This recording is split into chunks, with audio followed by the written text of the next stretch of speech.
Okay, my clock says it's time. Hello, everybody. Welcome to the Jmap session at this virtual IETF 111 in lovely San Francisco, where it's sunny and nice, no doubt, without us. It is. Oh, good. Yeah, well, without me anyway, which is the only person that really matters, right? So, as always, he's no Murray. Yes. Did you have a thing to say? Oh, no, I was just going to confirm it's nice here right now. Oh, good. Well, I'm glad for you. It's actually not too horrible here in Melbourne today either. I'm looking forward to going outside in a couple of hours and getting some fresh air, but it's certainly not warm. All right. As always, this is Under the Notewell. The Jmap working group's been going for a while now, so I think everyone here is familiar with the Notewell. If you're not, please do familiarize yourself with it. These are the conditions under which we're working. You can find it online, or you can read these slides slightly less fuzzy by downloading them yourself. This is the rough agenda of what we are thinking of working through today, starting with drafts that address core. I have my Jmap blob draft to talk about briefly. Alexi's Jmap SMIME draft, he doesn't have slides for, and unfortunately he's not able to join us today because he has a conflict. He is chairing another working group at the same time. So we're not going to do much other than saying it exists, please read it.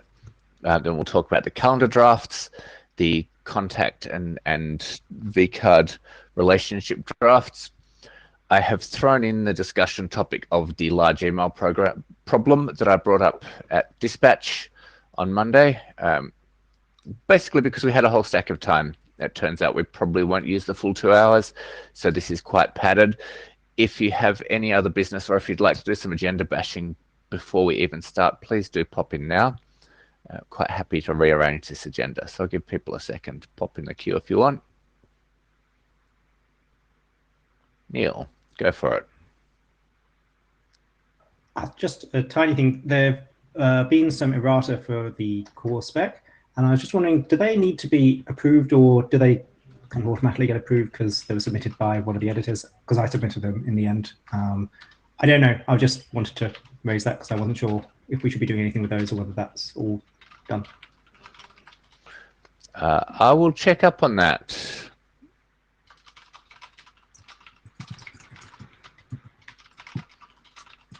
Cool. Thank you. All right. Well, I guess we should start with the blob. Do you want to pop yourself out of the queue, Neil? Cool. I can kick you off as well, but you know. All right. So the blob draft, I have uploaded an adopted version of it since it went through its call for adoption. The draft has concatenation support added to it, so that you can concatenate parts of blobs, similar to how IMAP concatenation works. You can specify a blob ID and a range of bytes within that blob, or octets, as specs like to say, and then have those concatenated together to produce a single file, which allows you to save uploading data that you already have in various ways. I also made a change to the API to allow for named data types, because looking through the specs, it wasn't really clear what to call the specific data types or how to refer to them. So I'll talk a little bit about that. And I added an IANA registry for the data types as well, so that there was a point you could reference to and say, here's what a data type is, and here's where you go. In the same way that the blob draft has a reverse lookup that allows you to take a blob ID and convert from that through to find out where it's referenced from. I guess this IANA registry's purpose is to allow you to take a data type name and from that reference back to see where it's specified. And certainly the big to-do here is implementation experience. I have not yet implemented this at all. I've only written it up, and I doubt anyone else has implemented it either. So I would like to do that, obviously, before it's submitted for publication. So the IANA registry, unfortunately, looks quite unreadable in this text, but that's what we've got on this slide. It has the name of the data type, core, push subscription, mailbox, thread, email, etc. Whether you can use it to reference blobs, which is the purpose of this particular draft and whether you can use it for state changes, which is something that's specified in core, but it's kind of underspecified. It says that these data types can be sent, or these keys can be sent, but it doesn't specify precisely what the set of them is. And so certainly as more data types get added, the question of whether they can be used as part of a push subscription object or not matters. And so this has now been changed to use the same shape keys that the push subscription does, where it maps there from a key to a state value. And in this, it maps from a key to an array of blob IDs, or an array of IDs, sorry, of that particular data type. And so in both cases, data type is the value of the keys in that object hash. So the questions I have for this group, I guess, is do we think this IANA registry is necessary or not?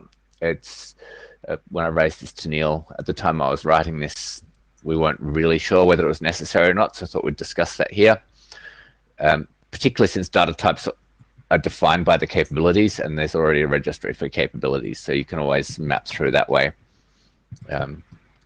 But the terminology for data type and defining what a data type is in the Jmap context, I think, does need to be handled. And also, do we need limits? Yeah, the blob set and Cyrus IMAP and particularly blob get and Cyrus IMAP, Ken, is it's going to be a two-stage process. Going to have to define the new blob lookup API and then convert our middleware code to use that, and then we can get rid of the blob get that's currently there. And certainly I didn't put slides in here that show the concatenation syntax, but the idea is that it's a list of source objects, and the source object is either a blob set value with just the raw text. Yeah, go for it, Ken. Regarding your first question, I don't know if we need it, the registry per se, but I think it's definitely useful to have one place where you can find all the various data types, especially considering that push uses the data type names, whether it be via WebSocket or just over HTTP. Cool. I reckon probably let's not bother with the queue, given how few people we've got, unless things get out of hand. Just turn on your microphone and start chatting, I reckon. Sure. Okay. I was going to say the big question of the registry for me is whether you actually need to forbid duplicate data type names. Now, probably mostly that's not going to happen anyway. But the kind of the capabilities is, if you have a duplicate name, obviously you can't use those capabilities both at the same time. But maybe that it's in a completely different context that would never overlap with this, but it's still just the right name for that, and like you don't want to forbid it. I'm not sure about that. I'm just saying that's kind of, other than that, is the registry to prevent duplicate names, or is it just to provide you the lookup to give you this information? Yeah. All right.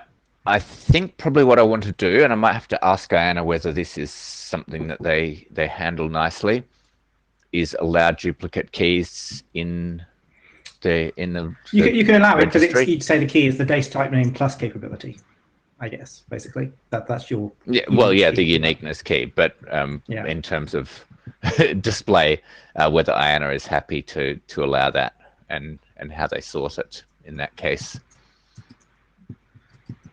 I mean, you could probably sort it by capability. Cool. It might be. Okay. Yeah. I guess I was under the impression that one of IANA's main tasks was to prevent duplication, so they might have a problem with that. But I shouldn't speak for them. Yeah, I will email IANA and ask them to take a look at the draft.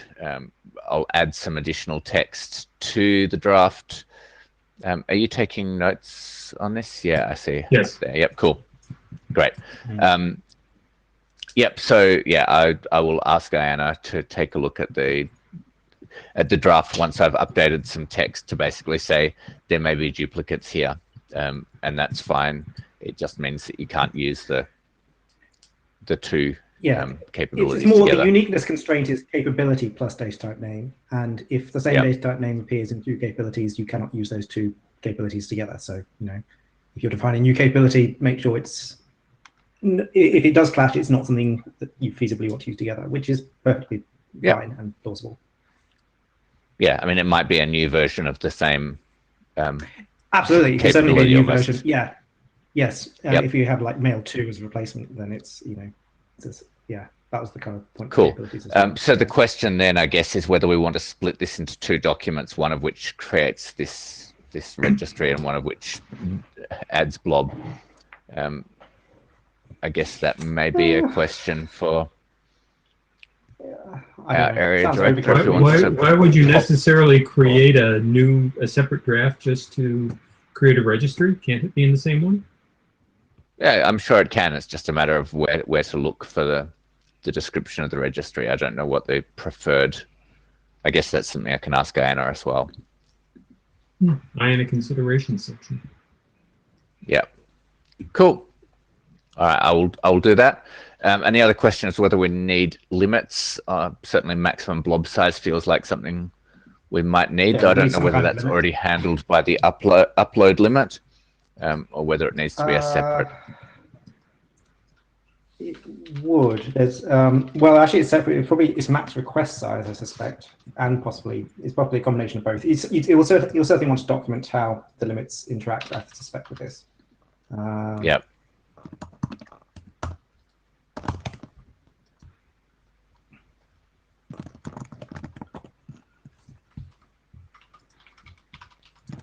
Yeah, there's max size upload, which is Well, so you're going to get hit by max size request because you're actually making, because you're passing this in-band and API, so it definitely has to be within that. Yep. But if you're unlikely concatenating your max multiple size blobs together, then it may be that you're not actually transferring much data, but you might be creating a large blob as a result. Yeah, that either needs to be subject to max size upload, or we need a separate capability for it. Possibly a separate one makes more sense. Yep. I suspect so. Cool. All right. I will look into that as well. So for sure, I'll be doing an update to this spec. And that's all I've got for blob. I think apart from that, everything is pretty good. I probably need to put something in. Yep. So I have another question on this. So I think is it all one capability at the moment? Because the set and get are going to be very straightforward to implement. I think anyone that has Jmap stuff, and I guess you might as well if you want to as an alternate so you can do stuff in band if you really want. Whereas lookup is potentially very different and much harder. Yeah, maybe it's quite not, but it's going to depend on your implement. Yeah, it's depending on implementation. So I can see wanting to have those, but without lookup potentially. So maybe they should be separate capabilities. Cool. It feels like maybe it needs both a lookup capability that's separate from the get set capability, and also an error code for unsupported data type. So lookup may not work for all data types, even if it's supported. And maybe a thing in the capability response List the data that types says which data types are supported. Yeah, that would make sense. Yeah, I guess. What's the utility of this also? I mean, like it's mainly for kind of more for debugging purposes, isn't it? At least that's what we've. So we're using it in middleware proxy for access control. So you can do a lookup and say which mailboxes is this blob ID accessible through to decide whether to display it or not. Yeah. Okay. Yeah, I think a separate capability makes sense. It's quite separate really to the others, even though they just both happen to be things on blobs. Yeah. Does it have to actually be its own separate capability, or can it just be an option within the capability object for blob? Just a Boolean. Yeah, it could. I mean, it could just be the list of data types. Like if that's empty, then you can't. Yep. Do anything, right? That seems like a worthwhile. Yeah. So you ask for the capability, and yep. Yeah, null if it doesn't support any type of lookup, or otherwise a list of the data types you can do lookup for. Yep. Yeah, that would work. That works. Cool. I mean, the server can say unsupported data type regardless, or unsupported method if it's called and it doesn't support it. So Well, yeah, but it shouldn't like unexpectedly return unknown yeah, method when it's more it said if the it's client just blindly tries it, there's a sensible error code regardless. But certainly the server should/must specify what it supports correctly. So we'll define that. Awesome. I've got work to do. And I think that's roughly the time we had allocated for this anyway. Next on the list was this Jmap SMIME Advanced. It's not that advanced. It's very, very simple. It's basically adding 2 keys to email set that say, please do the SMIME, and then the responsibility is on the server to know what your keys are and how to do the SMIMing. So it is quite simple. I don't know whether we want to. Yeah, I ask think for the name might, to be the changed, capability but I might guess actually be, yeah. I suspect, So- yes, it's not really quite right. Yeah. That's not But hugely it important, looks- but yeah. Yeah. So I suspect we'll discuss that. So I'm going to do a call for adoption to the mailing list straight after this. And obviously people can comment in the responses to that. Yeah, I mean, Alexi's not here, so probably better to put this on this, but the interesting thing perhaps here is because it's going to change the body structure that you pass in, it should probably be returning what the new body structure is in the creative response. I don't know. We'll put it in discussion. That's Yeah. what we would that's the kind of what the core spec says you would normally do here. Yep. Cool. All right. I've never been on the receiving end of this, but when I mouse over to see the additional slides, I assume you can still just see the slide. You're not seeing anything as I mouse over the rest of this. No, I think we just see the current Cool. slide. All right. So next up is Jmap calendars. So I'm going to switch slides.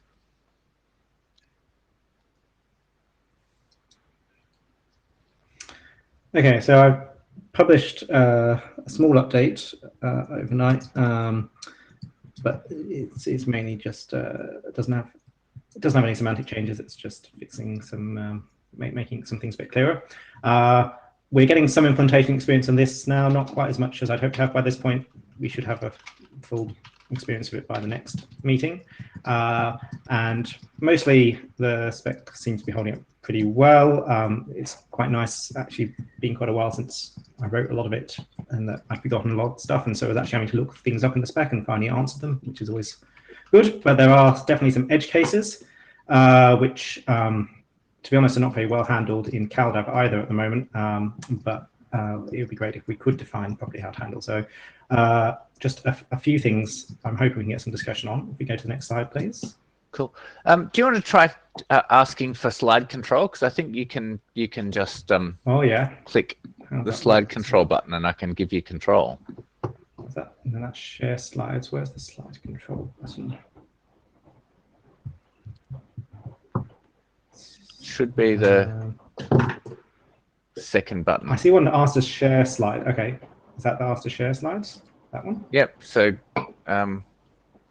okay. So what has to happen is that I stop sharing slides, and then I grant to you, and then you can pick your slide I deck see. from there, and now you've got control. Awesome. I see. Got it. Yeah. Cool. All right. So here's an interesting case, which is you're invited to a recurring event. So let's say it's because every day from Monday through to Friday every week. And you can't go to Wednesday, but you're going to the rest. So you RSVP, yes, for the general recurring event, but then you delete the Wednesday one out of your calendar because you're not going, you don't want it. This is something you can do in CalDAV at the moment. It's something you can do in Google Calendar at the moment. I've checked. I haven't checked other things. However, it's pretty broken in a lot of situations. It would be nice to define what should actually happen.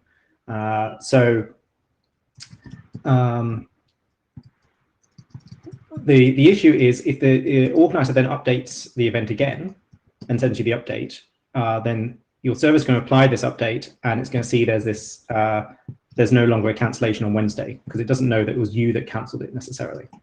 And so we'll often add back the event into your calendar, and that happens quite a lot.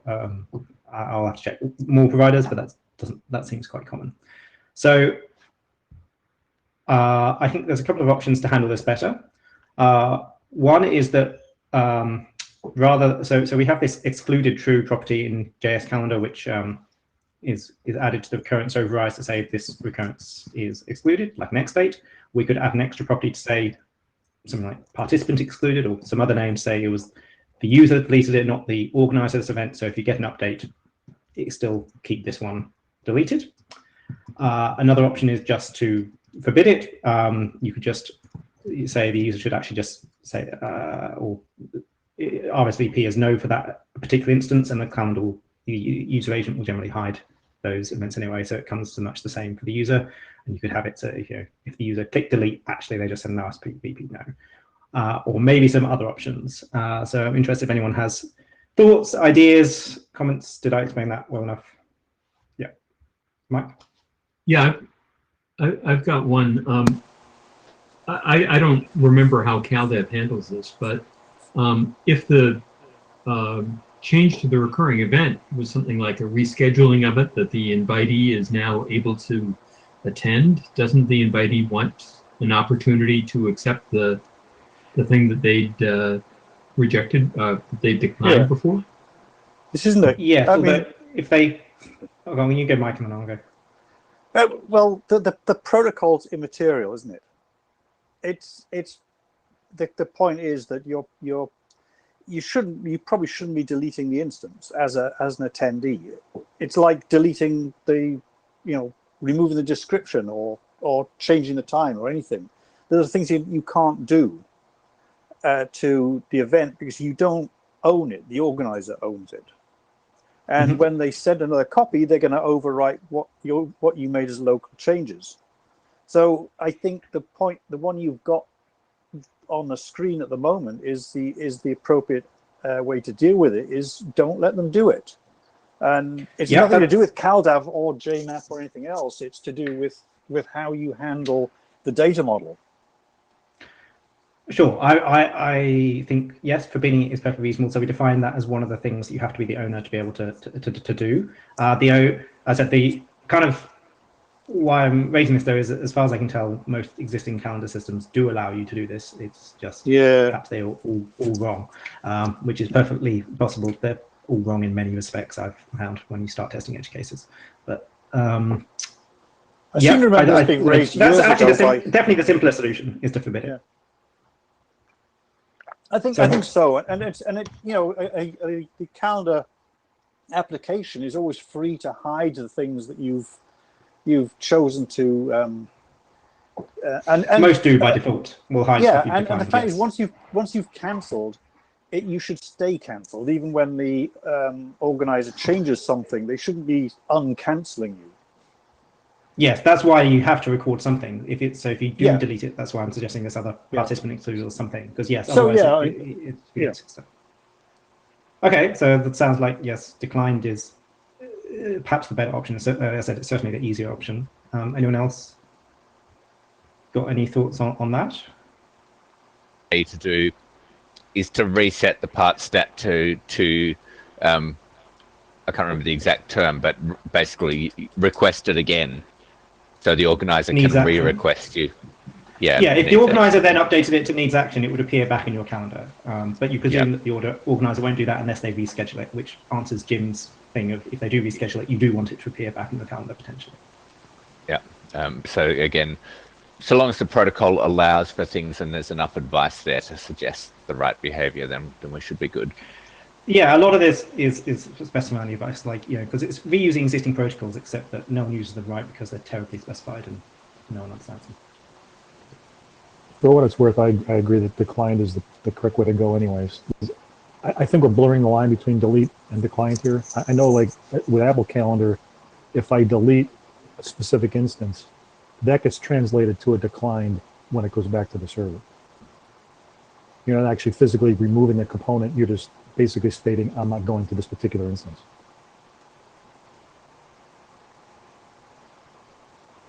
Okay, I see a broad consensus here then for decline and forbid the user from deleting stuff if they're not the owner, like individual instances, which sounds reasonable to me. Any other comments on that? I'll move on to the next one. Nope. Okay.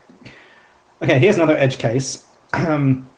So we have a permissions model which separates whether you can update your own events versus update all events. So I did want to raise one thing with the previous situation, which is that what you can do as a participant is basically fork off a new override that's not in the original event because you're overriding your attendance to a particular event, which is not part of that. It's not a That's right. not a separate override for the allowed. organizer until your update comes back. So you can still create new updates. Yeah, that's fine. Yes, I agree. This was just about particularly explicitly deleting occurrences, so they're SNE excluded. Yeah. Okay, so yes. Basically, if you have permission to update your own events but not other events in the calendar, should you be allowed to update that event such that you are no longer the owner? Because at that point, you can no longer update it further. For example, you can't even undo what you just did because at that point, you don't have permission to. So should we forbid you from doing that? Is essentially the question. And if we do, we probably need to split. We have this general may add items at the moment, but we probably need to split that to mirror the update and destroy. So you can may add own, you can add events that you have permission to, that you can own, and may add all, which means you can add everything.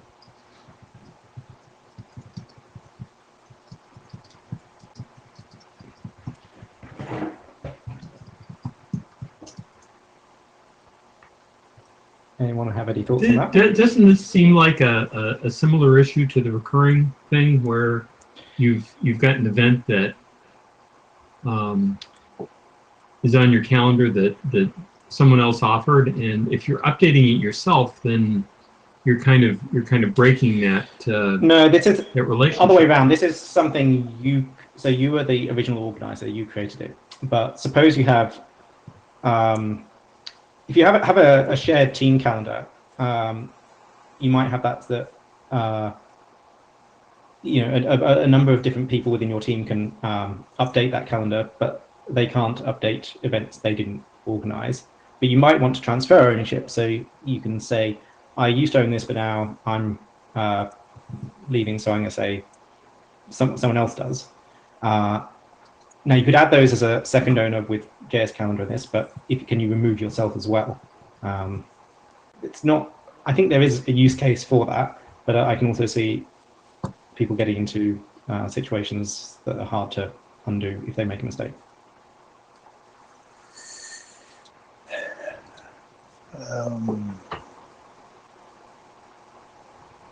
Is it possible to run into a situation where there's no owner any longer, or is that forbidden? That is possible, but if there's no owner, then may update own allows you to update it. May update own is I can update it if I'm the owner or if there is no owner, essentially. Well, So you might that's transfer less of an it to an owner who's inactive. That's definitely possible. But Yeah. I'm inclined to say that, I mean, fine if you can't undo it. Tough. I think the simple approach is I mean, we can give some warnings and say, you're going to relinquish control of this, and you better make sure somebody else can handle it. But if we start adding weird things on to try and we'll end up with something really complicated and no doubt broken. That it's simple. Just change the owner and let things fall as they may. Fine. Then I think basically what we currently have works okay then. It's the same kind of thing we used to have in. I've ever had in file systems where you change the ownership of a file. I mean, once you've changed it, you've changed it. you don't have access to it anymore. Yep. Yeah, the one thing that you can always do is delete it entirely from your calendar and create a brand new event if you break it that badly. Well, that also depends on permissions here. But so for all your personal calendars, you will probably have may update all and stuff. Like the client will probably restrict you from changing things in events you don't own that you shouldn't. But yes, it does let you delete it. This is primarily going to be of importance in internal shared calendars where you can enforce stricter permissions. In which case, you may need to go to the person who has admin privileges on the calendar Exactly. and confess to your screw up and ask them to please clean up for you. Yeah, fair enough. Yes, you presume someone has admin rights to go in and clean stuff up when people screw up, but generally the restrictions are helpful. Or a hammer. People doing stuff. Yeah. Go smash the server. Yeah. Cool. Okay. Anyone else have any comments on that? I will move on. No? Okay. Final thing I wanted to discuss today was concept of default identity. So you have participant identities, which define who can be you in a calendar, rather than just have one. We have multiple. People often have aliases. Your full name at example.com and maybe just your first name as well are both email addresses that get to you at your company, and someone can send you an invite via either, and so the calendar needs to know that either of those are you. When you're creating new scheduled events in your calendar, though, you probably want to default to a particular one rather than be prompted every time. Now, this could just be stored on a per client basis, and we don't need to synchronize this, in which case we don't need this at all. But if we do think it's worth being able to store that preference kind of in the server so that any client you connect automatically knows which one it should default to, then we need to store that somewhere. And where should we put that, essentially, is the question. We can just add a is default property or some name like that to the participant identity object. But then you've got to update like 2 at a time, you've got to set one to true and one to false at the same time. And you've got to make sure that exactly one has true, probably, which is all doable, but a bit of a faff. We could stick it on the capabilities object, but that's only really feasible if it's a read-only thing, which I don't think this should be. There's no reason why the user can't change their default. And then the other option is you have some reference on some other object, like a calendar preferences object. It has default participant identity ID and give the ID, and then it's easy to update because you just change the ID that's set there. But we don't have any particular object like that right now. And is it worth creating a whole one just for this property? But maybe there'll be others in the future. Anyway, those are the options that I see. But if you have any other suggestions, let me know. Or if you have any I would vote for the last one. I think this has come up before, that it would be useful to have somewhere to store. I mean, there's going to be more than one preference. There's more than one property. Yes. And at the moment, there is no standardized way to store and share that. So I guess the question is, what other properties do we want to find? Like we have an object like this and a whole bunch of preferences kind of internally, like what day of the week do you want to start on and stuff like that. But yeah, I don't know how much those should be synchronized. Well, I would think that you probably want them synchronized. I mean that. I guess the client can always ignore them if it doesn't want to use the synchronized version. If it wants to override them, but and you might well want different preferences per identity. So it is associated with a particular identity, isn't it? Not most of them. Essentially, I would have thought of it more in terms of which particular. An account. Yeah, per account. Yeah, sure. Yeah, not per your identity, but yes, yeah. Each user obviously may have different preferences. Like, I believe the week starts on a Monday, but people in the US often think it starts on a Sunday, etc., etc. No, yes, and the situation I was thinking of is that in my calendar application, I've got 4 or 5 different accounts displayed at once, and I might well want some different settings for each. Sure, and this would work like this would be a per count object, so you have one in each. So yes, Okay. you would store Is there a, different default. is there a color for a default color, for example, that would be an analogous sort of property? Well, the colors at the moment defined on per calendar. But certainly, which one's your default calendar also is something we should store per count. So there's another one. Yeah. I mean, there are some of these. If we go through the CalDAV properties, that's essentially what's going on there, isn't it? Some of those are what you would think of as user preferences. Yeah, for sure. Do you know off the top of your head which other ones are there? Actually, No, there's a default scheduling calendar and things of that kind. Yeah. So, yeah, I mean, I think if we went through the list of the DAV properties, that would provide a good starting point for a and I thought for a long time it would be better to have that represented as some form of fetchable object, because then it's easy to re-represent it in different different protocols and downloading it as an object rather than having to do multiple fetches. I mean, it's what you see at the beginning of a CalDAV session. There's about a gazillion fetches of properties. Yep, that makes sense to me. So yeah, and the thing you got then is that you could have an object that has its own last modified or whatever, so you can cache it. Yep. Yeah, you could use the standard update with Jmap to have there been changes and not bother fetching it again if not. Yeah.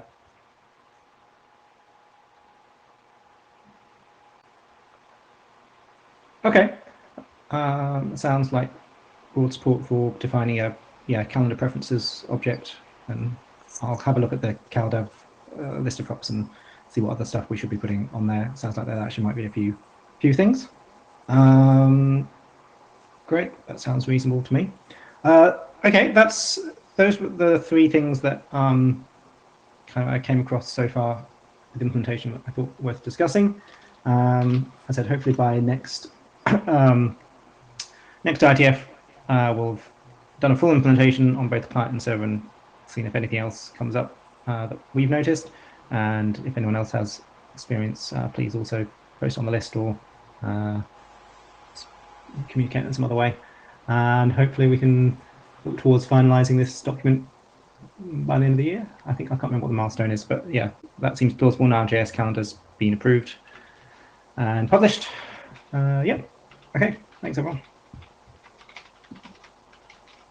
Great, thanks, Neil. Robert, All right, I think you need to unshare. I got some things to discuss still. So I got 3 points. First is so calendar event query allows to expand recurrences, and for these we generate standalone instances or synthetic events, how they are called in this spec. I think we should make clear that calendar event changes, that these recurrences will not get reported in calendar changes. So if we have a master, what I'm trying to say is, if we have a master event, we will only report the ID of the master event in changes, and never for any recurrence instances that we synthetically generated. With the only exception. I thought we said that, but yeah, I thought we said that, but I'll confirm it if not and make it clearer. Yes, because I do not see it specified in query, and I do not see it specified in changes. Do we need a property on the synthetic events that says what the master event ID is? Yeah, this is also what I'm wondering about. Oh yeah. The common property would be the UID. So that should help, but still it's not telling. It's not telling what the Jmap ID is though. Yeah. Yeah, maybe a property that would make sense. Then you could use that to just invalidate all of those if you are asking the server to expand recurrences. And the, Yep. I mean, the alternative, just for completeness, would be a relation parent-child. But I personally think that a parent ID would be the better choice.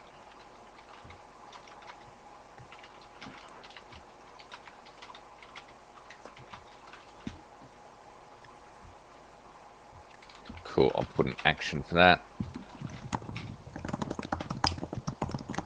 All right. You had some other things, Robert? Yes, two other things. The one thing being, the calendar role, the inbox role, is defined as the calendar where invites get put into, and this is currently optional. So it's possible to remove that role and or transfer to other calendars. And the idea would be that to make this role, the inbox role, mandatory, and if the server supports scheduling, and the server can indicate this with an additional capability, because otherwise the issue might be that someone removes their inbox role calendar without assigning the role to another calendar, and then we have nowhere where to put the calendar invites in. Yeah, I actually think if we're going to create this calendar preferences object we talked about just before, then we should move to defining this there rather than having the inbox role. This seems a better place for it to me. Again, for kind of the same reasons. It's easier to say, yeah, here's the default calendar to use for new events. Here's the default calendar for invitations, etc. On that. So, and how would we deal with the fact that we do not necessarily require all implementations to support scheduling? So, well, then we could allow it to be null if you don't support scheduling, I guess. Otherwise, it has to be defined as an ID for the calendar to use for invitations. It's the same whether it's, that doesn't really change whether you define it as the inbox role on calendars or a pointer to the ID of the calendar to use. yeah, I mean, the difference would be that if, in my opinion, the difference would be if the server has this scheduling capability, it will not be allowed to end up with no inbox role. Whereas if the calendar preferences object is mutable, and I guess it is, we still have the same issue that someone might just remove their inbox role without, and then they have, again, we have no idea what to do with their invites. The server can enforce there must be one if it wants to and reject the update. And I can think of reasons why you might want a situation where even if a server supports scheduling, it might allow certain accounts to run with scheduling disabled. Yeah, definitely. I think what I'm trying to get at is if an account has scheduling enabled, it doesn't seem right to me to then allow the user to remove their inbox, right? Well, we wouldn't. That doesn't need to be enforced by the protocol. The server could reject it, yeah. And if the server doesn't reject it, then the server's allowing you to turn off scheduling for your account. Yeah, I mean, as long as we... that might be reasonable, yeah. Cool. So as long as we can state that the server can reject it, that would be a perfect solution. Yeah, for sure. So, and the last question is not necessarily only related to Jmap calendars, but for calendar implementations in general. So we have these standalone instances of an event. So let's say you have a recurring event, but you do not have the main event with the R rule. You just get an invite to one of the recurrence instances. And I do wonder how current implementations are handling this. Let's say you got such an invite, you have it on your calendar server.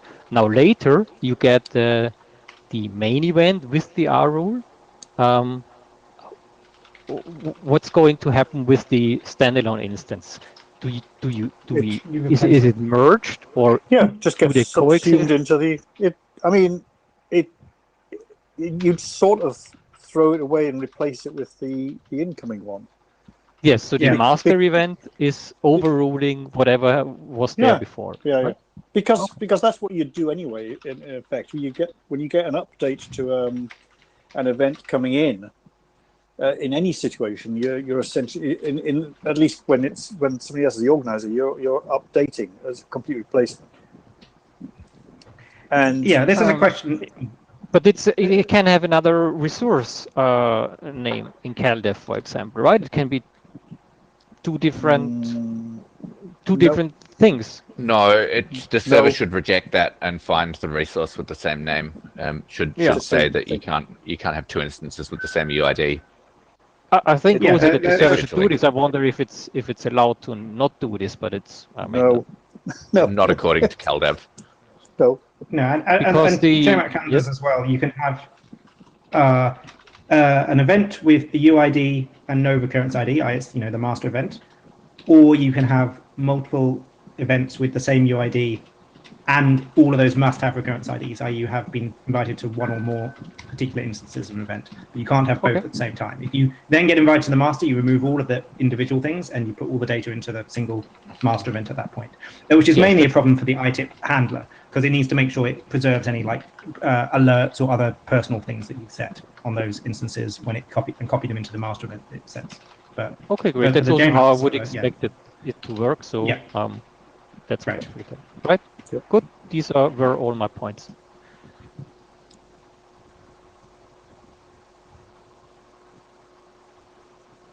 Cool. I will stop sharing slides then.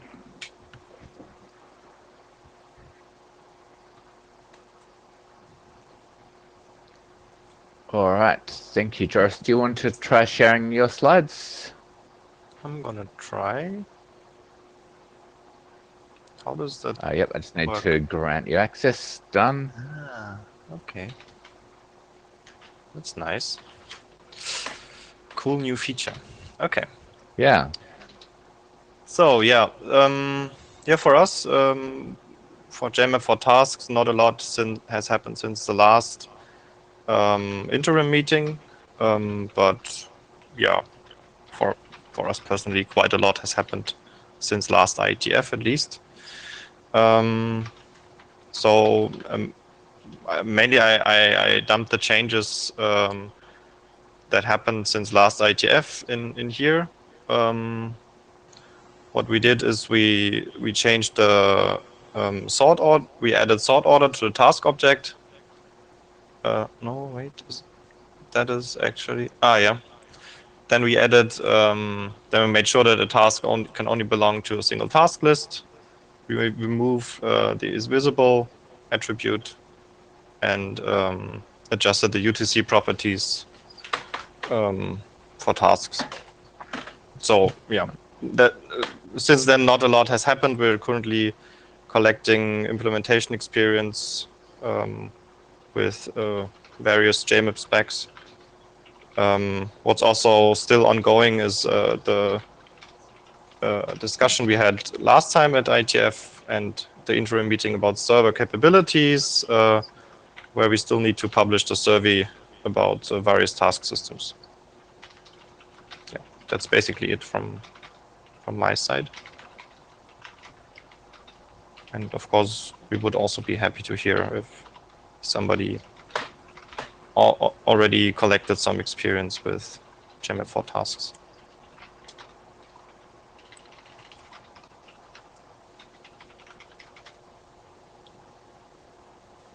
Cool.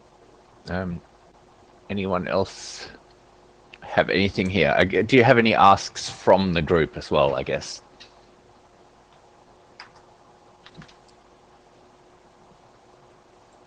Other than the what experience have you collected?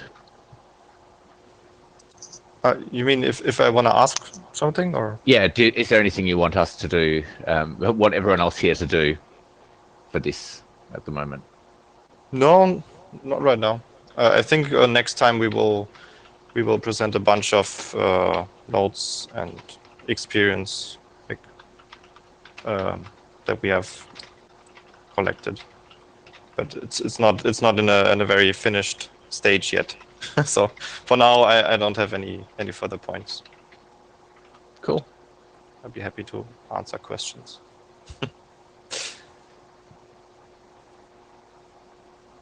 All right. Anyone have any questions? Let me turn this back on just so I'm not videoless. I don't actually have any questions right now, but I will make sure I review it again before the next meeting. And if you, looking forward to hearing about your implementation experience with that as well, which you said you'll hopefully have by then. I think the server capabilities research was also important. I seem to remember discussing that last time, just to kind of get a good sense of how broadly this is likely to cover the use cases that people seem to have. Yep.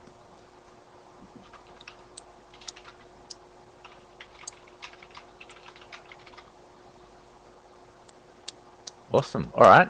Thank you. In that case, shall we move on to contacts?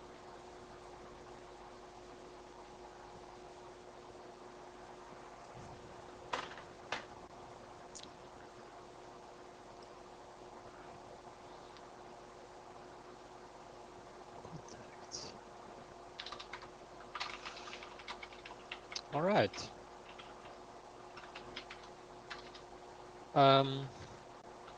So for contacts, we basically updated the drafts with the feedback we got from last IETF and the CalConnect interim. So in that regard, we don't have as many points open anymore as before.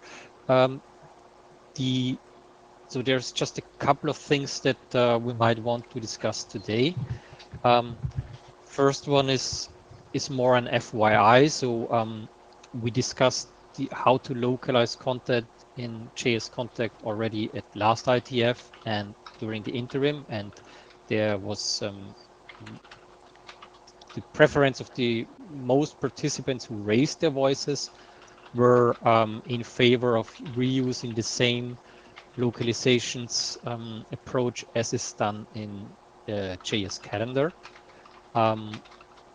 I asked on the mailing list about a week ago, and we'll wait at least one more week for further feedback. What people's opinions are on this. So far, people who raised their voices again were in favor of localization. So as I said, I'm going to keep this for one more week, but if there is no discussion evolving around these two or any other option, then in my opinion, this means we have consensus by the people who have an interest in how it should look like.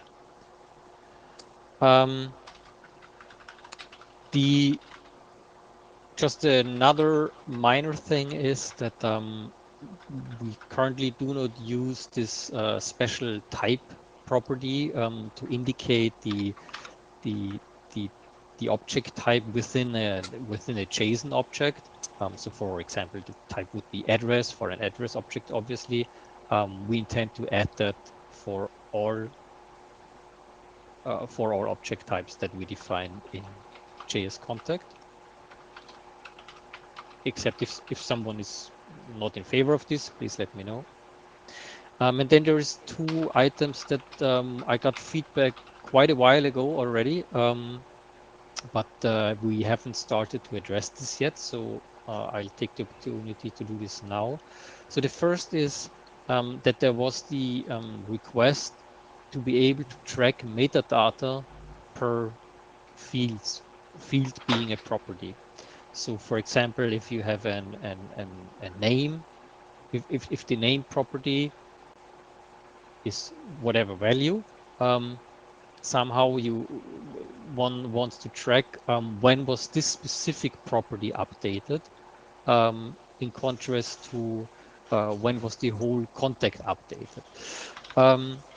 Now I do not have all the details on the exact use cases that are intended to be supported by this, but basically, not saying that we necessarily should do this, but if we want to do this, I think this could be done rather easily with patch object paths to a metadata object that then defines the properties one wants to track in them. But I'm asking, I'd like to ask now in the group if there is some use case, if you would also see this useful, or if you have an opinion, or if you have no opinion at all. This has been raised a number of times, both for calendar data, I think, and for contacts, as the idea of having some sort of standard audit trail of some kind. So you can tell what happened to so you can tell what happened to the object and standardize so that different clients can display it. I mean, it's been raised, it's been raised a number of times, so there's a fairly steady desire for that.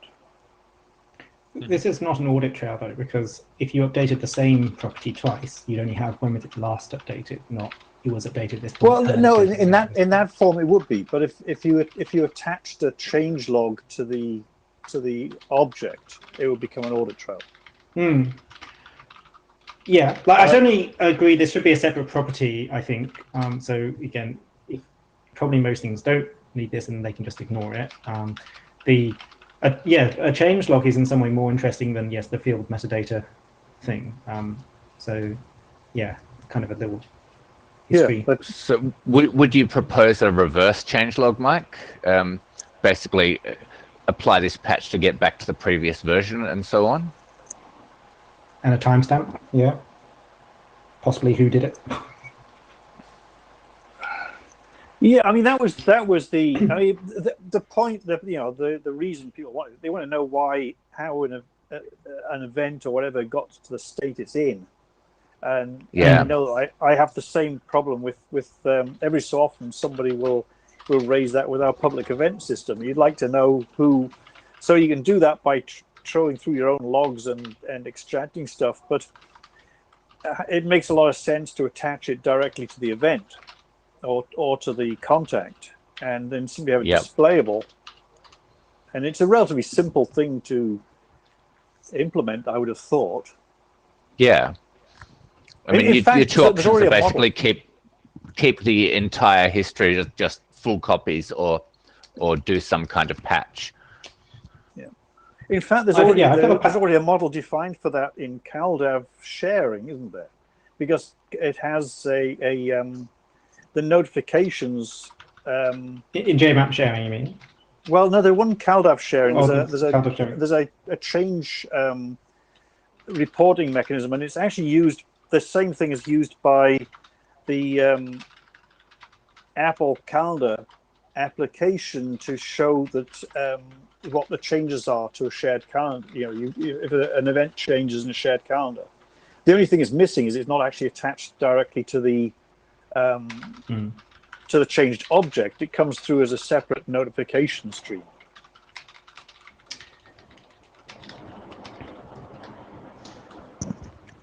So I'm in favor of allowing some kind of previous versions history of reverse patches. I think that'd be great. Yeah, like I can see. Yeah, I guess in the JS contact, you just define that as a property of obviously it could exist, and then something like Jmap contacts, you might say this is actually only server set, so it can't be faked by the client or stupid stuff, and the server obviously might truncate it after a certain time as well, so you don't keep unbounded history, or it doesn't have to. Yeah. And you probably have to explicitly request it. It's not one of the default fields that would be returned. It all makes sense to me, but the general idea sounds interesting. So when we already discussed also about calendar events, it seems to me that this is not a field that we should add just to JS contact. So rather we might want to define a extension RFC that can then be reused in both the JS calendar and JS contact and other object types probably. Yes. And that would make sense to me. Yeah. And there is, as I say, there is you're sort of tracking changes, but the same data format can be used to report changes, and so you've got that for implemented in shared calendars. You want to report that an event that you have in a shared calendar has changed for some reason. It's also useful when you get an updated. Well, part of the reasoning is that it's sometimes difficult to figure out what actually changed in this event. Something got changed, but you can't. Well, quite see it.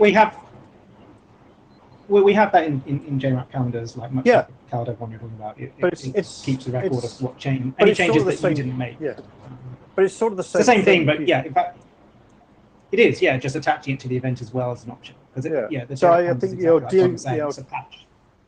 So we should look at those at the same time, and rather than invent something completely different, perhaps just something that's multi-purpose. Yes.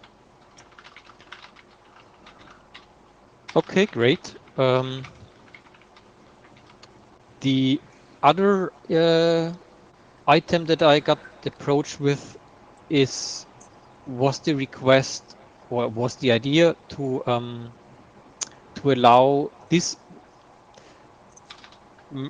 to allow providing the for the same contact from multiple sources a unified view. It's actually written there now. I see it. So basically, if you have your contact Bob from X and vendor X and Y, that's purely a client thing. That's not a data format thing. The only thing in the data format is, I guess, the UID, which I think we already have, right? So you can say this is for sure the same data, same thing, because it has the same UID. Clients may also try and do it based on other stuff if it can't link up UIDs, like, which is going to be less reliable. But I don't see how this is a data format thing. Yeah, that's my view exactly. I just wonder if someone has used this differently. The tricky bit is where to write updates to if you try and edit it, I guess. Yeah. But again, that has to be a client thing in some way. Like, well, that's what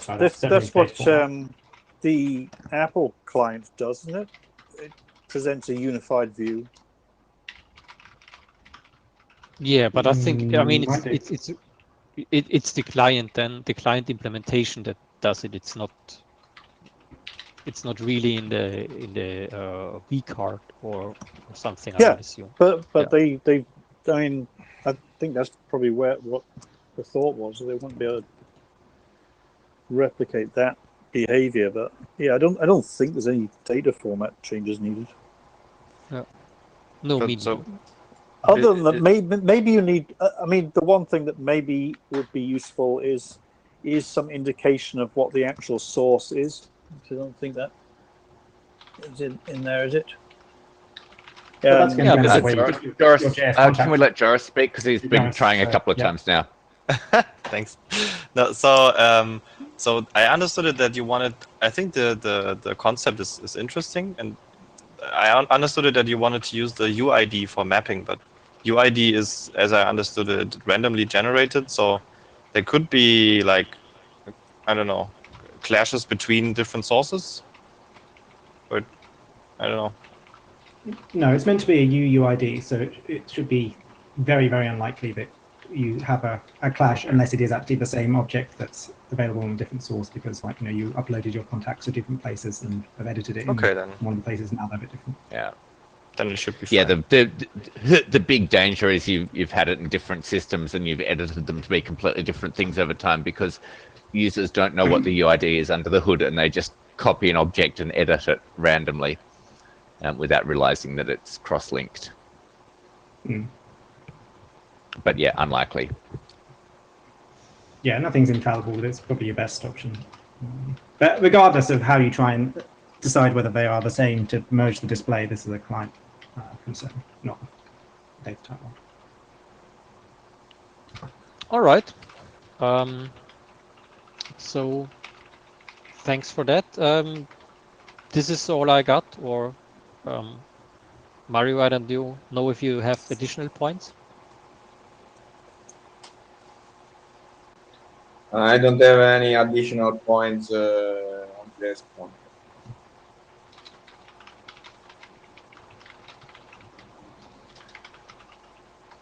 All right.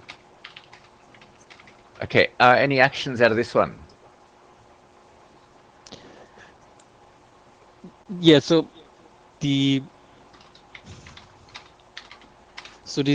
field metadata approach seems to have gotten interest. So I'd say we can start defining this under the umbrella of the JS contact work, but as we said, it should be object type agnostic.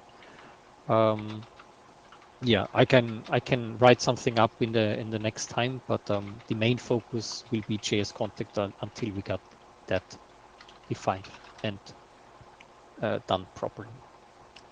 Cool. Thank you.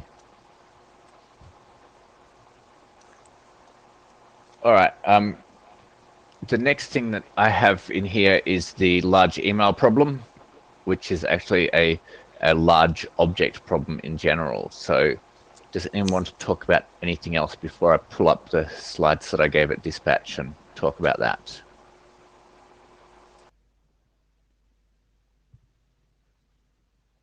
Not seeing anyone jumping up. Anything in the chat?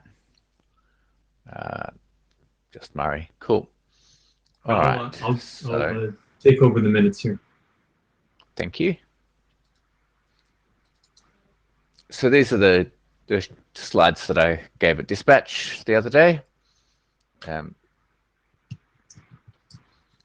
problem statement's pretty obvious. We've all seen this. End users want to send big files to each other as emails. Also, they want to attach large files to calendar events and possibly also attach large files to contacts.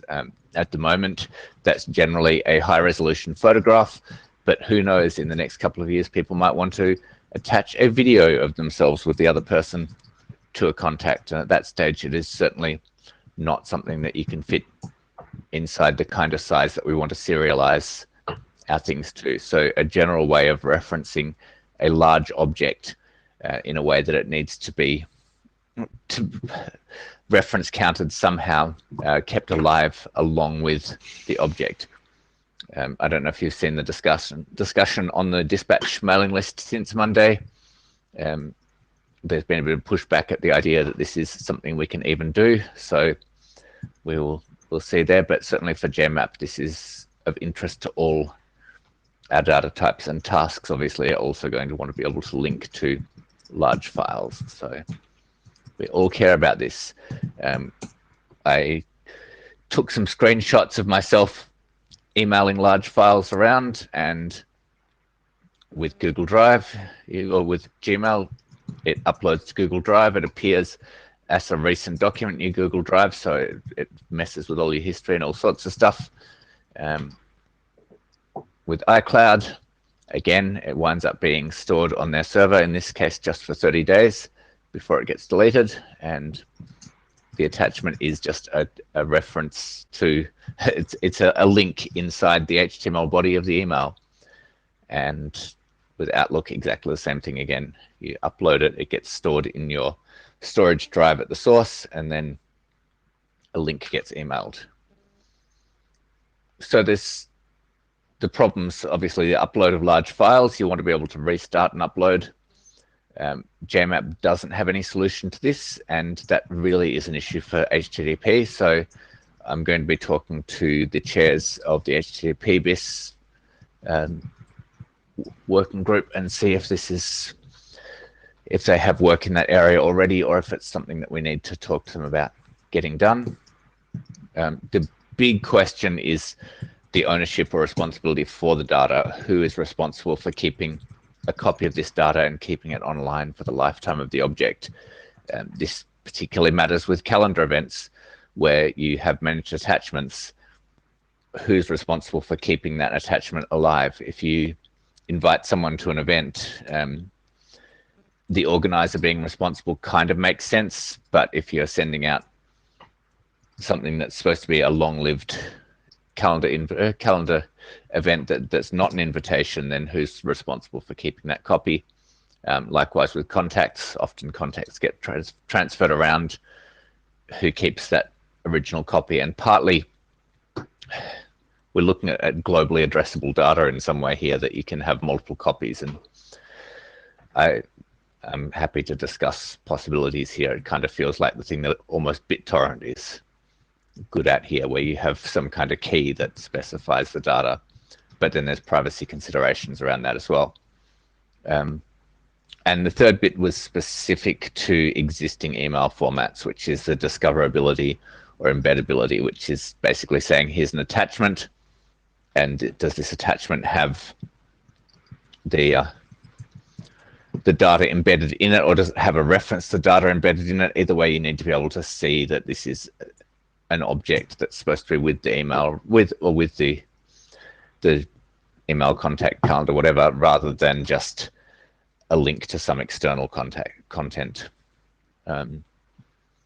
Yeah. So, sorry. So can we?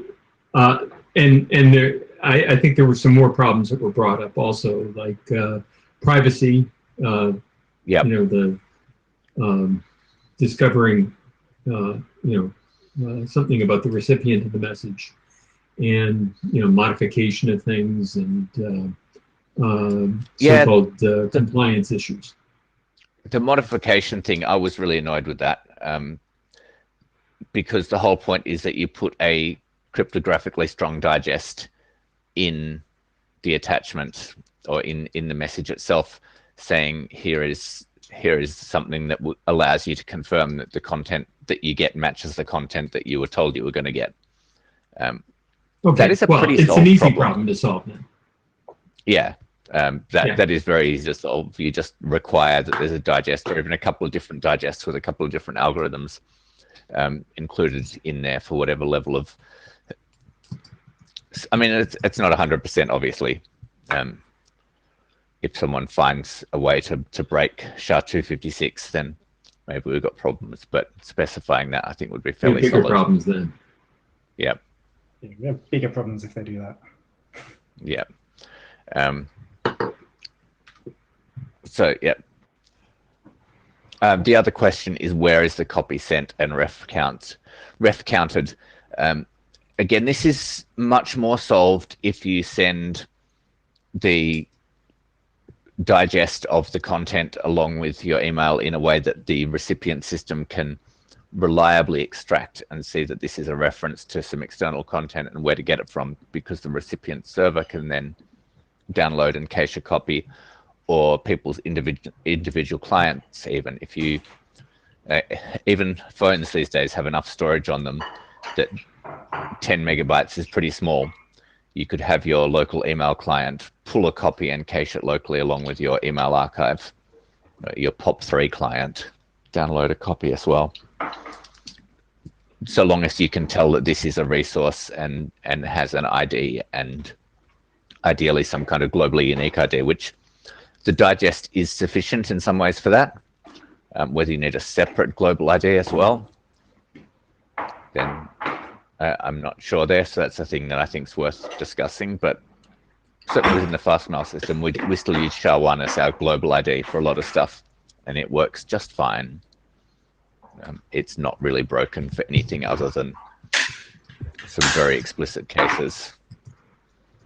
Yeah, because right now, as I said in these slides, if you can read it at all, in this, it's just got an href to an external file. There's nothing in it that identifies it as this is supposed to be attached content. Thanks, Ned. Cool. We'll look that one up.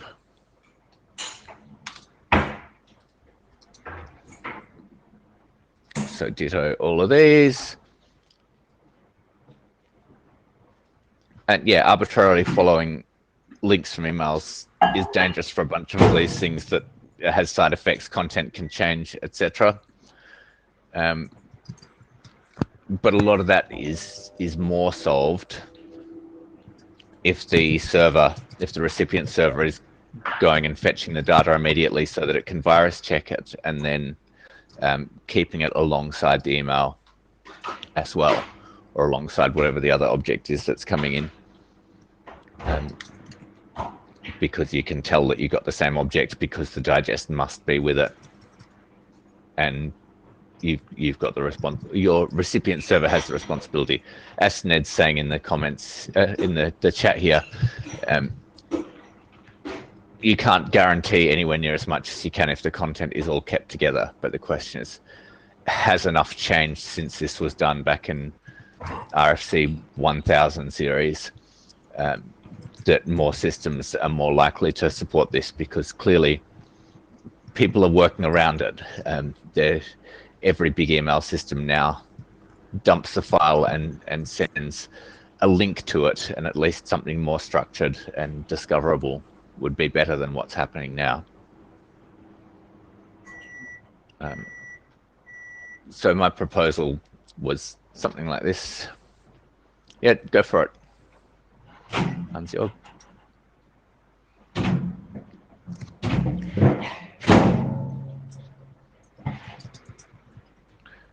I'm not seeing sound yet, just seeing video. You need to click a separate button to turn on your sound.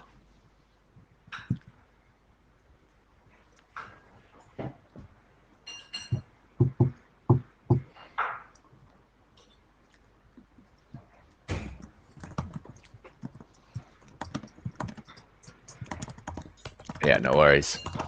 Yeah, sending pieces and reassembling them would certainly work with sufficient IDs tied to them.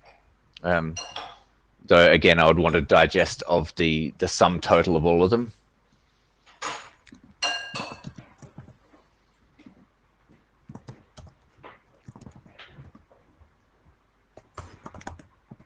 Yeah, go for it, John. Yeah, I think don't worry with the queue, just talk. Okay. Is my microphone working? Yep. Yes. Oh, good. Yeah. I mean, I agree. This is a problem that we need to solve because we have users saying like, why? Because we have users who are baffled that they try to email their 30-minute video and it doesn't work. But I really, yeah, I realize it seems crude and primitive to divide it into chunks and send them, but like that avoids all sorts of other problems like where is the data stored? We know, and yep. We have a proof of concept that it's worked in Usenet for 20 years. Although I realize Usenet's a little different, but it's still, you send the messages and you glue them back together. So, and the other thing is that I think that like before this starts, like we need a whole document just to try to outline the threat model and all the horrible things that people will do once you can, like, I can send you 25 tiny little messages, each of which implicitly includes a 500 megabyte file, and like, what do you do with that? Yeah. Yeah. I think that's why I prefer the kind of model promise processing, which is more of a pull than a push model. Because if you're putting these in the messages, so if I'm understanding you right, John, then your recipient's got to deal with that huge amounts of data, like keeping it all in memory while it concatenates these bits, right? Well, not necessarily. I mean, it could, they could concatenate it to a file. Sure, they can concatenate a file. What I mean is they don't have the option not, if they want that data at all, they have to keep track of it right then and there, and then you could easily fill up a user's quota. Whereas if it's kind of, here's a link with a digest, the server can fetch it immediately, which is better for privacy, but it can also balance that with, I'm not going to blow the user's quota because sender X has already sent me too much of this. Yeah, no. And It'll have a Yeah, digest and a size, so the server could reject it upon receiving it because it can parse out what the size is going to be and say, no, I'm not going to accept that at all. Or it could even immediately fetch the content and virus check it before it accepts the mail, for example. Yeah. I mean, I think this is all part of why I would like to write down the threat model. I mean, the threat model, if you fetch stuff immediately and virus check it, sort of reduces to what we already understand. And the longer the gap between when you send it and when you look at it, the more interesting the threats are. So, I'm looking forward to a lot of interesting work on this project. Yeah, I think the important point for me is that the threat is going to be strictly less than what is currently the case with all these systems Bron just pointed out. Like, people are doing this whether you want them to or not. So almost whatever we do is going to be at most as risky as that, and probably less risky. And we just try and make it as good as possible. Yeah. Yep. Yeah, as Jamie suggests in the chat, the idea of sending a symmetric encryption key along with a reference in the email is a good way to allow the content itself to be sent across the wire separately, so nobody can do it. And you could key it on a double hash or something and need the single hash to request it. There's lots of different ways to do this, which I would definitely want security people to look at. The thing that concerns me a little bit about the pull model is making it clear whether or not you actually have the message or not. I mean, I can picture a situation where somebody sends me a big PDF and I decide that I'm going to review it on the plane, and then I get on the plane and I don't have it. That's already a problem with email clients in general, that they don't always download large attachments unless you explicitly configure them to. So that would, again, be a client configuration question. Yeah, and again, compared to current systems of sharing, like the whole point is this gives it structure, so clients could do that. Whereas when they send just a link in the HTML body, like for Google or Yahoo or all those examples, the client's never going to know about those, and so never can download it. Yep, it's and the worst thing about it is that it puts all the responsibility for managing that attachment and the entire lifetime of that attachment on the end user rather than on their server, which I think is an obnoxious imposition on the end user. And it requires them to then back it up and maintain it, all the things that you would generally expect your server to be doing in every other context. And yes, symmetric key plus a digest that allows you to guarantee you've got the right bytes, as Ned's saying in the chat there, gives you the best of all these things. The sending server can virus check it, the recipient server can virus check it. They can tell everything. Yeah. And they can then cache the data and give it the same lifetime as the email on the server, so that you know that while you have that email, you also have the contents it references. And obviously, likewise, calendar events, contacts, all the things. Yeah, I mean, there are potentially quota issues for that, but yes. Yeah, but I mean, that's the thing, isn't it? There are potentially quota issues if the content is inside the email as well. Yeah. Yep. So yes, I agree, Hans-Jörg, that standardizing the URL-based sharing is and standardizing a format for here is a link that you can use to get and validate that you have the right stuff and decode that stuff, which may need to be long-ish.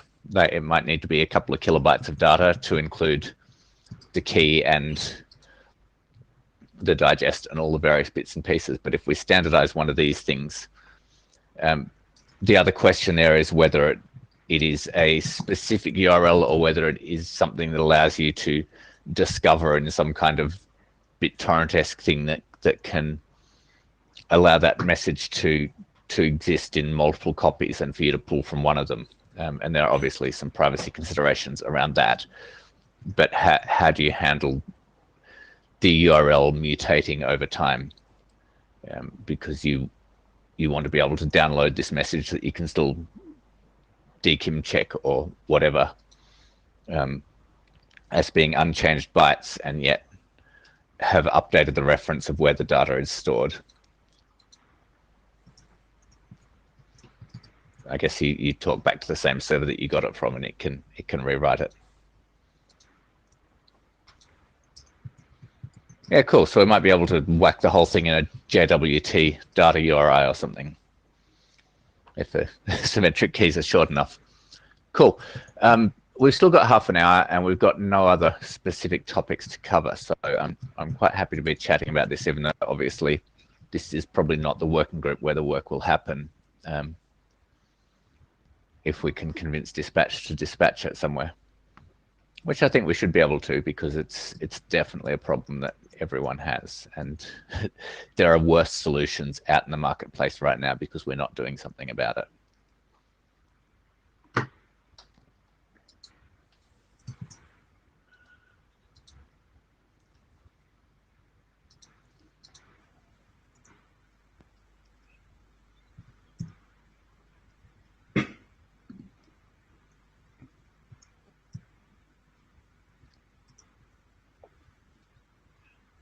All right, so my proposal is obviously pretty bogus, and but yes, Well, the it's problem bogus, the but it's problem definitely some improvements. the problem is real. Users are going to want to be able to transfer around videos.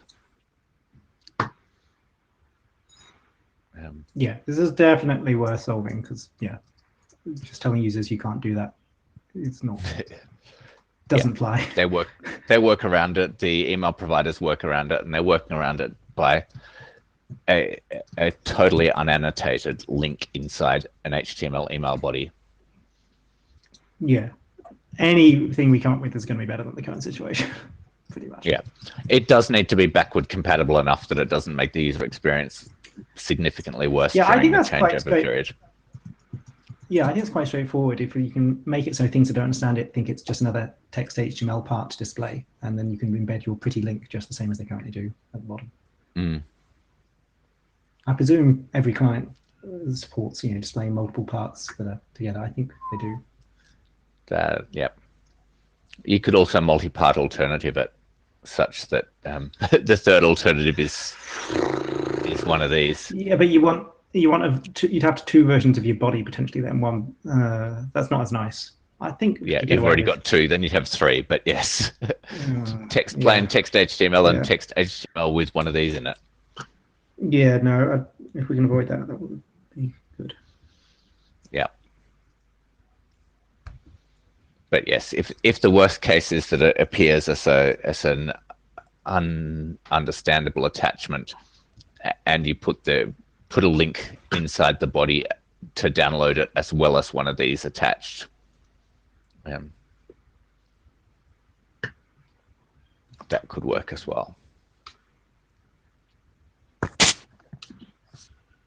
All right. I don't think we've got anything else here at the moment, so I'm going to stop this slide share. And I'm just going to pop open the data tracker page so that we can have a look at our milestones.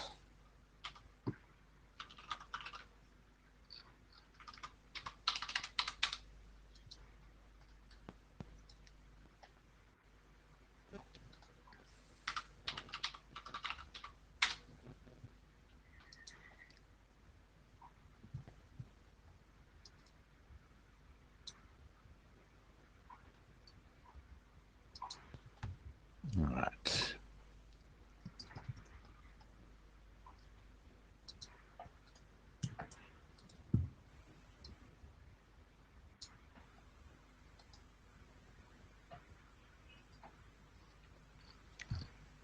So this is our milestone list at the moment. Obviously, we have passed a lot of these already. Blobs is adopted, so yay.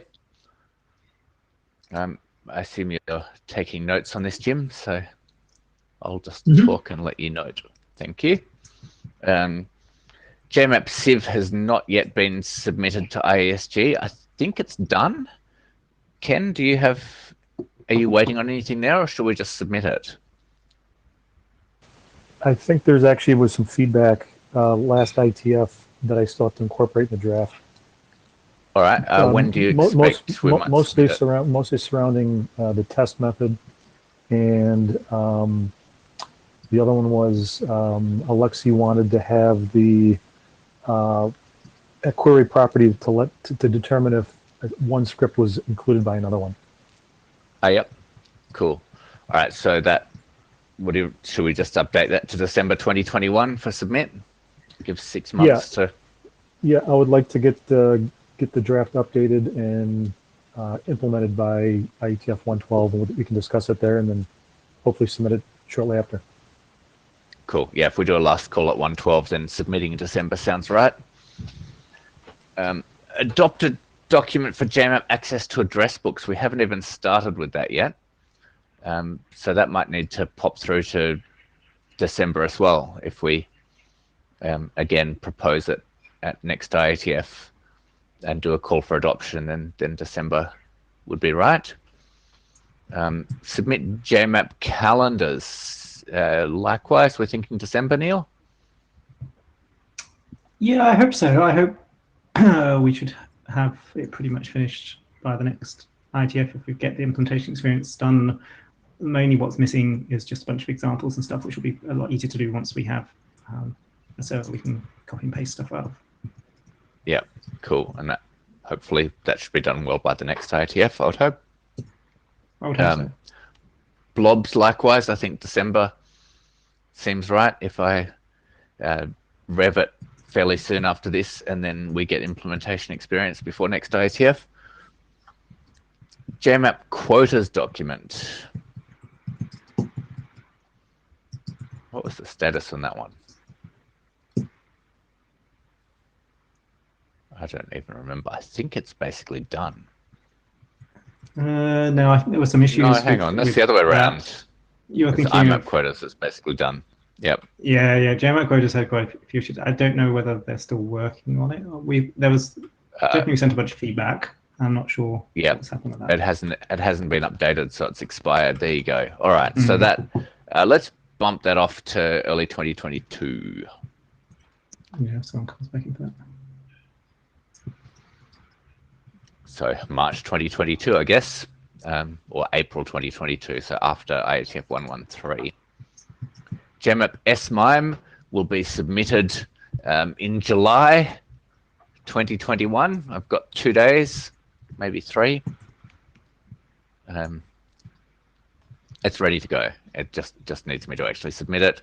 Likewise, adopt a document for SMIME key management will be August 2021, because I'll send out the call for adoption straight after this. Submit JS contact, Robert.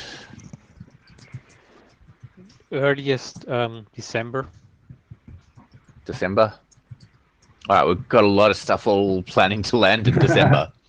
We're going to have to actually make progress this. What do you call a third of a year? Whatever it is. Yeah. Trimester. Quadmester? I don't know. Yeah. Whatever it is, we need to get that done. Cool. All right. Submit a document with guidance. This informational document has still not made any progress.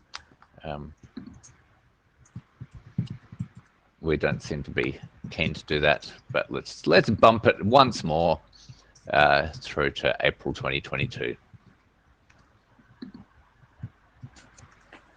I'm sure we'll find some free time at some point. That is all I have on the agenda. Does anyone have any other business?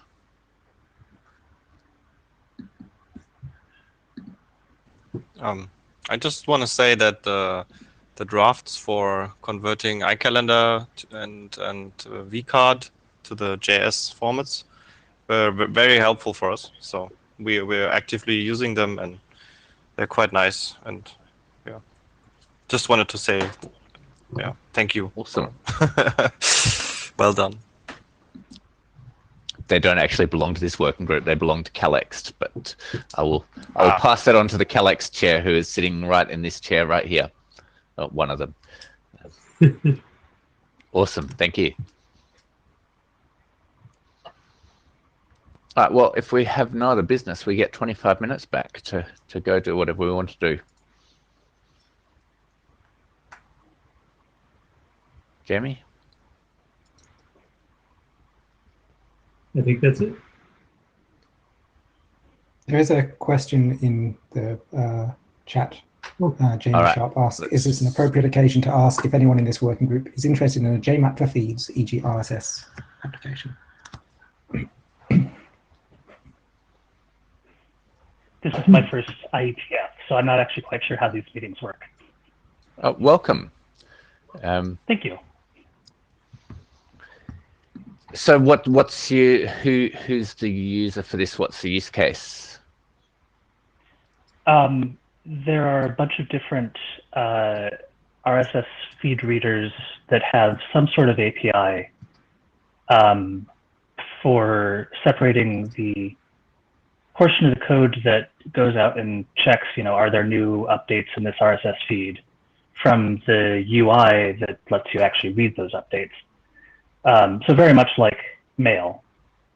But as far as I can tell, none of the existing protocols have any facility for push notifications or any way for the client to maintain a local cache of any of the data. So you have to just pull and just re-pull anytime you want to see if there's anything going on. Yeah. So I think Jmap would be a really good fit for that setting. I agree that Jmap, I think, is a perfect fit for this kind of thing. Like it's very similar kind of problem to mail. I think it would, in many ways, it's actually just a lot simpler. You don't have things like conversations or threads, which make things more complicated. So if people want to do this, I think it would be straightforward to do. I don't know.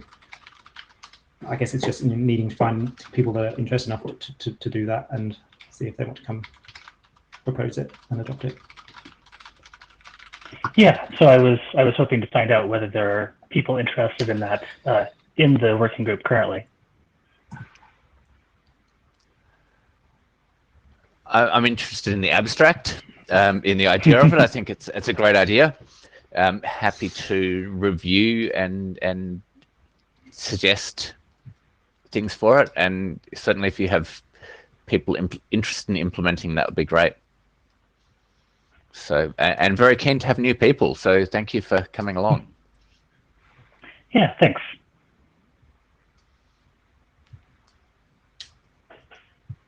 Yeah, I don't think that we have anyone here that's from kind of RSS products or world at the moment. But if they would like to come along,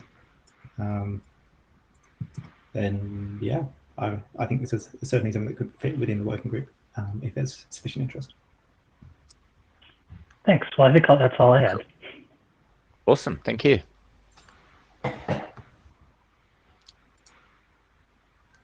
All right. With that done, last call for other business.